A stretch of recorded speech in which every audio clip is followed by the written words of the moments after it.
کابل کې د داخلي او بهرنیو پانګوالو د رابللو په موخه لوی کنفرانس جوړ شو.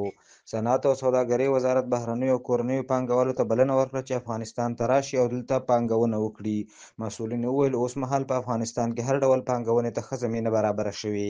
در این کنفرانس فراخوان سرمایه گذارای داخلی و خارجی با یقین تلاش بسیار زیاد صورت گرفته بود تا از یک طرف پروژه هایی که او آماده هست بر سرمایه گذاری اونا را به معرفی بگیرن و از طرف دیگه هم از تاجرای صنعتکارای داخلی و خارجی و سرمایه گذارا فراخوان شد که بیان در این پروژه ها سهیم شوند و این پروژه ها را بگیرن.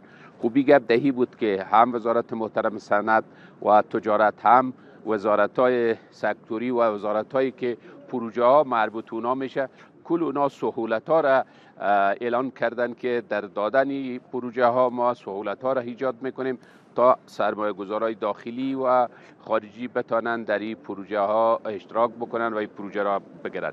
ما هم از آدرس سکتور خصوصی افغانستان، از اتاق تجارت و سرمایه گذاری افغانستان، از تمام تاجران و صنعتکاران و سرمایه گذاران داخلی و خارجی تقاضا میکنیم که فرصت بسیار خوب سرمایه گذاری در افغانستان است. شرایط بسیار خوب مساعد شده و پروژه های بسیار خوب عام المنفعه و منافعدار در این کشور است. بیاین سرمایه گذاری بکنین و ایجاد جای کار بکنین. از یک طرف برای مردم افغانستان ایجاد جای کار شود که جوانای ما و مردم ما بتانن کار بکنن و از طرف دیگه هم منفعت ببرین.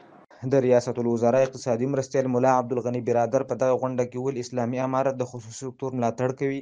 د داخلي تولیداتو مالیات کم شوي، حکومتي ادارو ته سپارښتنه شوې چې د داخلي تولیداتو د ملاتړ په موخه له کورنیو تولیداتو ګټه واخلي.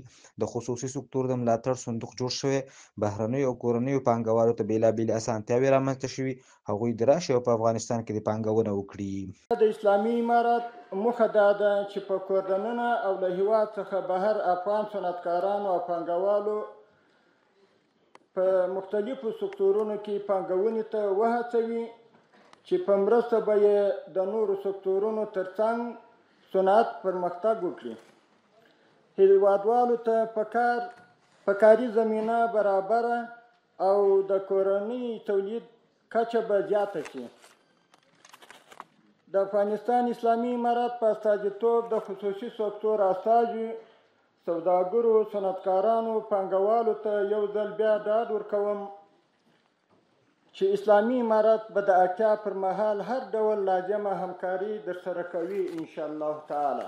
تا 3 ماه به وزارت صنعت و تجارت زمین در حدود تقریبا 1,60,000 جریب سپاریده میشه و این مکمل پارک صنعتی و پارک تشبثات جوړ میشه. په دغه مراسمو کې د نړیوالو سازمانونو استازو د بیلابیلو هیوادونو سوداګرو پانګوالو او یو شمېر ډیپلوماتانو ګډون کړی و. هغوی په افغانستان کې په بیلابیلو سکتورونو کې د پانګونې او ملاتړ ژمنې وکړې. د خصوصي سکتور استازو هم په هیواد کې د ډاډمن امن څخه خوښي څرګنده کړه.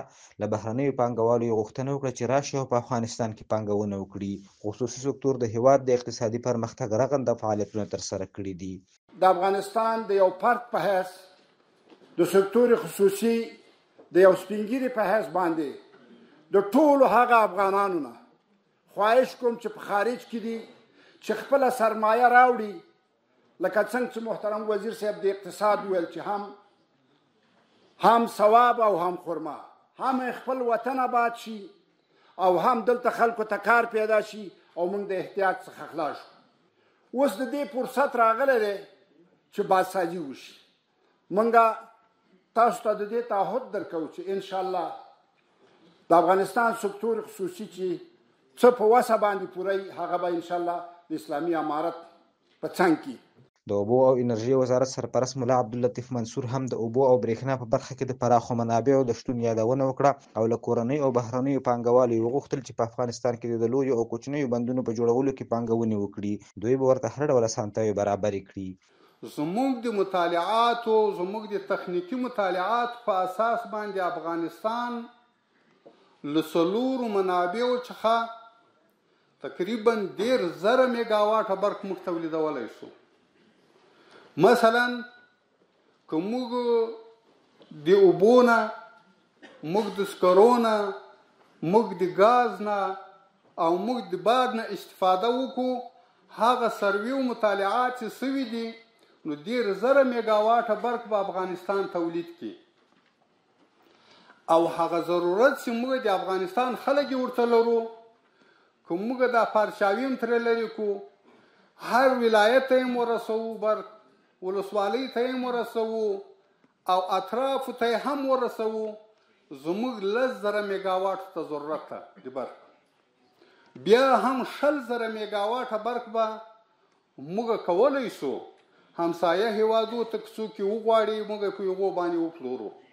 د اقتصاد وزارت سرپرست قاری دین محمد حنیف وویل هیواد مو د جګړې او بدمرغۍ له پړاو تیر شوی اوس مهال د جوړولو او بیا رغونې پړاو دی.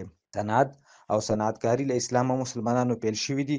موږ هم کورنۍ او بهرنیو پانګوالو ته د پانګونې او د صنعت د ودې لپاره بلنه ورکوو. زموږ په هیواد کې پراخ منابع شته که په دې برخه کې کار وشي نو هیواد مو هر اړخیز پرمختګ وکړي. ما الحمدلله منابع سرشار طبیعی داریم، امنیت سرتاسری الحمدلله حاکم است و سرمایه هم داریم، نیروی بشری قوای کار هم داریم، هر چیزی داریم و از امکاناتی که خداوند در اختیار ما گذاشته است حد اعظمی استفاده کنیم. افغانستان خود به خود با نیرو توانی همه مردم با شکوفایی میرسه. د اسلامي امارت مسؤلین په دغه هڅه کې دي چې په افغانستان کې د صنعت د ودې او اقتصادي پرمختګ لپاره بهرنۍ او کورنۍ پانګونې راجلب کړي چې د کانونو د استخراج او ځینو نورو اقتصادي او بنسټیزو پروژو د پلي کېدو په برخه کې ځینې مثبت پرمختګونه هم شوي دي.